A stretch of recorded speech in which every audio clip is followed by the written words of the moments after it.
Let's talk about Nigeria's Vice President, Professor Yemi Osinbanjo, who has floated the idea of a multi-billion-dollar debt for climate swap deal between Nigeria and international creditors. Mr. Vice President mooted the unique debt deal during his visit to the United States last week, where he met with top U.S. government officials, including his counterpart, Kamala Harris.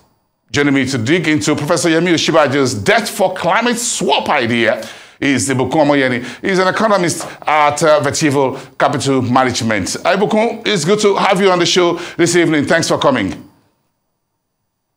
Good evening. Thanks for having me.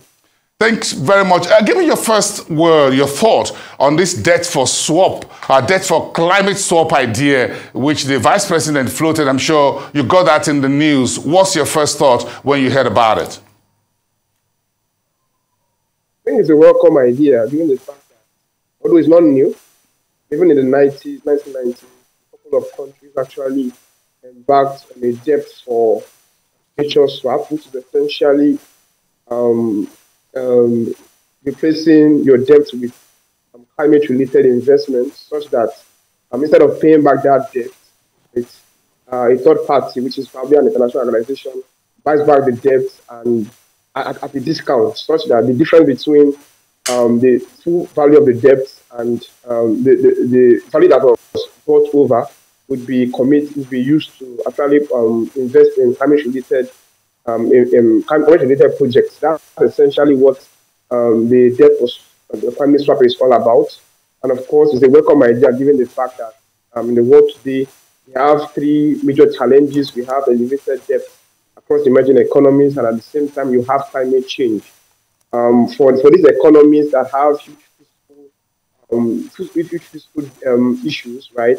How do you commit funds to tackling climate change when you still have a huge external debt burden? So it just makes sense if there could be some arrangements in order to exchange that indebtedness for commitments towards climate-related projects, so that at the end of the day, you achieve a larger fiscal space, and at the same time, you achieve environmental goals, which will be beneficial for the whole world.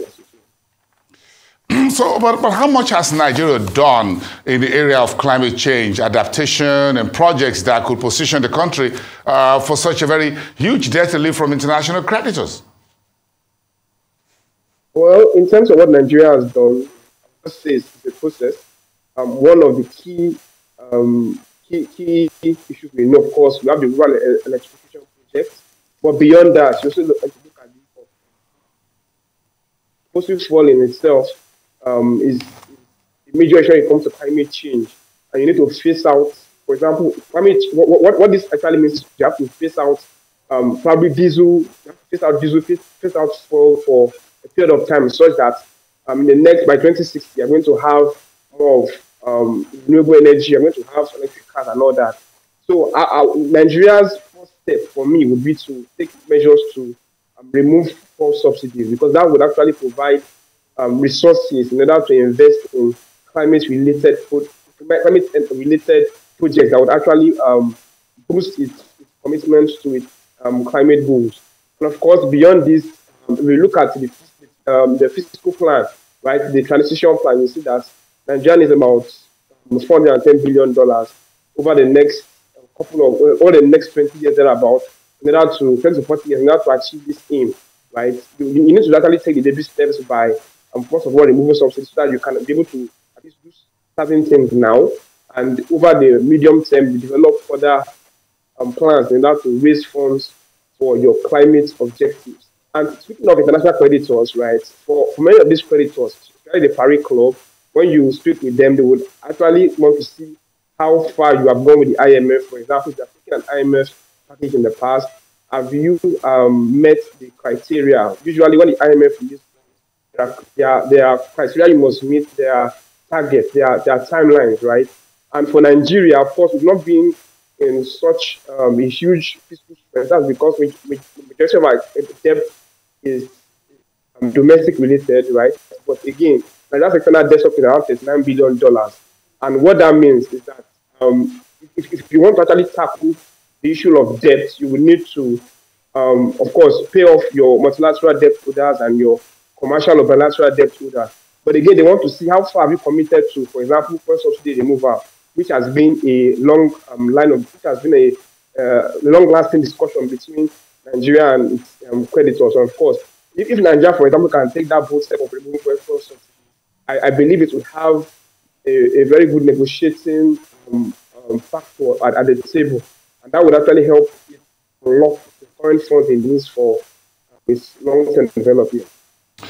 Okay, if you look at Nigeria's debt, as it were, a chunk of it with the Western world, and a bit of that also to the side of China. I'm not too sure China, being a fossil fuel, dirty energy producer itself, in terms of coal and others, will say, look, I want to do a debt swap for climate with Nigeria for now. So how do you think this will eventually work out?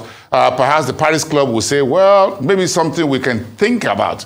But do you think it's an idea whose time has come, or is an idea that realistically is still a little bit of a long way off for Nigeria for us now to start? Is it too early to start counting our chicken or our eggs before they hatch? Really, the way I look at Nigeria's debt profile, I don't see that huge debt risk.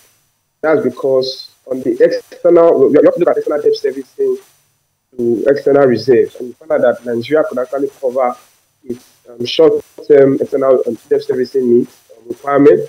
But again, I think the proposal of the Vice President is in line with recent climate change mantra, right? That's the mantra that's been going on all around the world.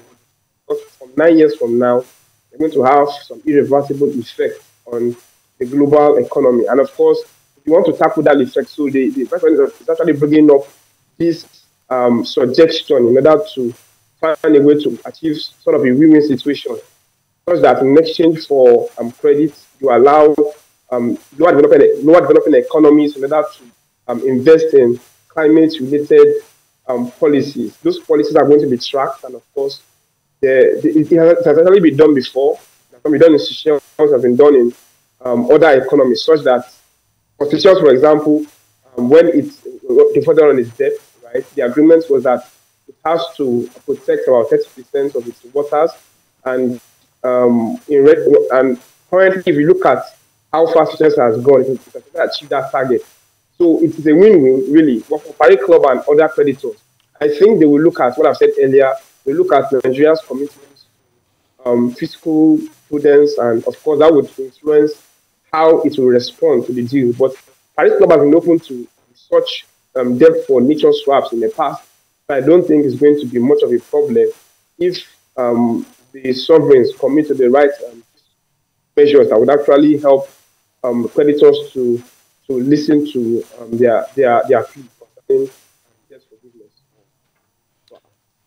Well, I know that those of you who are investment bankers and deal arrangers are keeping your ears to the ground as to this particular idea, because I'm sure when the time comes, you folks are the ones who will be giving advice and talking more about it. But thank you very much for raising the curtain on this very bright idea Mr. Vice President, Professor Unpacking Osinbanjo has raised on a debt for climate swap with the creditors. Thank you so much, Ibukun Omoyeni, economist at Vertival Capital Management. Thank you for your time and insights on the show tonight. See you next time.